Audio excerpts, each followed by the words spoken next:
Hi friends, ఈరోజు మిమ్మల్ని బొబ్బిలి మ్యూజియంకి తీసుకెళ్ళబోతున్నాను. వెళ్ళిపోదామా మరి? ఇదిగో ఈ మెట్లెక్కితే మ్యూజియంలోనికి వెళ్ళిపోతాం మనం. బొబ్బిలి యుద్ధంలో చాలా కత్తులు, నాటు తుపాకులు ఉపయోగించారంట. అవన్నీ ఇప్పటికీ కూడా ఎంతో భద్రంగా ఈ మ్యూజియంలో భద్రపరిచి ఉంచారు.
ఇది బొబ్బిలి రాజావారు ఉపయోగించిన చదరంగం టేబుల్.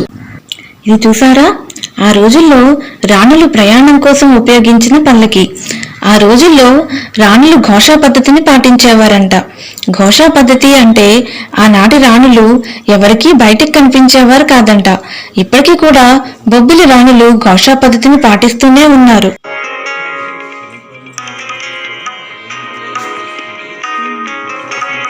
ఇది చూడండి, ఇది దుప్పి కాళ్ళతో తయారు చేసిన యాస్ట్రే అంట. చూడండి ఎంత నైపుణ్యంగా తయారు చేశారో దీన్ని. దుప్పి కాళ్ళతో తయారు చేయడం అంటే వింతే కదా. ఆ దుప్పుని స్వయంగా బొబ్బిలి రాజా శ్రీ ఆర్ఎస్ఆర్కే రంగారావు గారు వేటాడారంట. బొబ్బిలికి విజయాన్ని అందించిన బొబ్బిలి పులి తాండ్ర పాపారాయని కత్తి ఆ మధ్యలో ఉంది చూసారా? అదే తాండ్ర పాపారాయని కత్తి. ఈ కత్తితోనే విజయనగర రాజు విజయరామ గజపతిని తాండ్ర పాపారాయుడు సంహరించారు.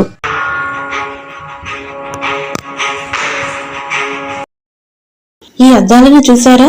వీటిని బొబ్బిలి రాణి గారు ఎంతో ముచ్చటపడి బెల్జియం నుంచి షిప్ లో తెప్పించారంట. వాటిని ఇప్పటికి కూడా పగిలిపోకుండా ఎంతో పదిలంగా ఈ మ్యూజియంలో భద్రపరిచి ఉంచారు.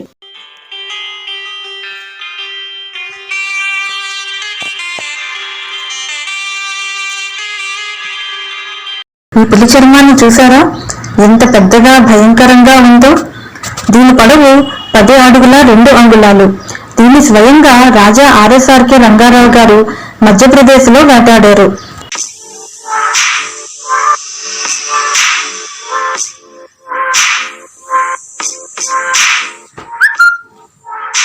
అక్కడ జంతువుల తలలు కనబడుతున్నాయి చూసారా? అవి అప్పటి రాజులు వేటాడిన జంతువుల తలలు.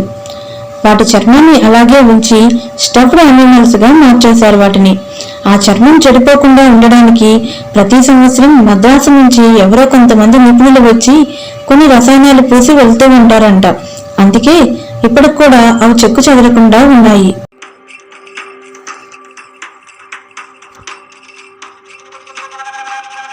కుర్చీని బాతులు పడ్డానికి ఉపయోగించేవారంట. అది ఎలాగో నాకు కూడా అర్థం కాలేదు. చిత్రపటాన్ని నికోలస్ అనే చిత్రకారుడు గీసి రాజా వారికి బహుమతిగా పంపించాడు. ఆ టై కట్టుకున్న ఫోటో రంగారావు గారు మొదటిసారి చెవిపోగలు కుట్టించుకున్న సందర్భంలో తీసిన ఫోటో. కింద వరుసలో కుడివైపు నుంచి రెండో ఫోటో రంగారావు గారి పెళ్లి చూపుల ఫోటో. చిన్నబాబు రంగారావు గారు మొదటిసారి కూర్చున్నప్పటి ఫోటో. ప్రస్తుత రాజా బేబీనాయని గారు స్వయంగా పండించిన చెరుకు తోట ఫోటో. ఇవి అప్పటి రాజులు ఉపయోగించిన కౌబాయ్ షూస్. పైన కనిపిస్తున్నవి అప్పటి రాజులు వేటాడిన అడవి పంది దంతాలు. టేబుల్ ని చూసారా? దాన్ని ఏనుగు దంతాలతో తయారు చేశారు.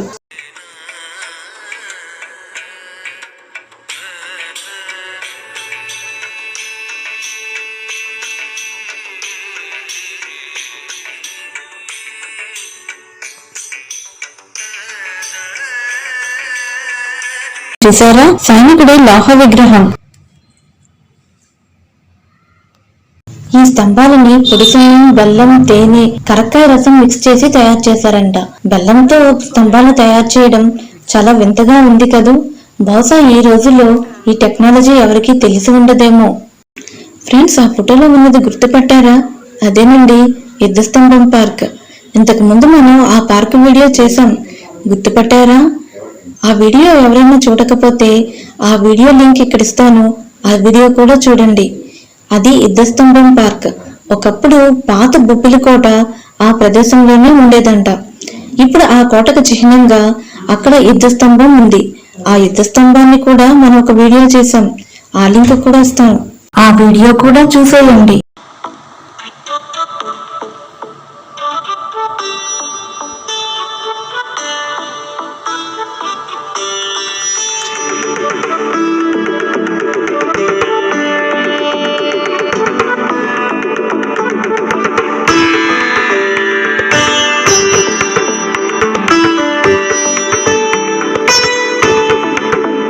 ఫ్రెండ్స్, ఇంకా ఈ మ్యూజియం లో చూడాల్సిన వింతలు చాలానే ఉన్నాయి. వాటిని మనం పార్ట్ 2 లో చూద్దాం. అంతవరకు సెలవు మరి.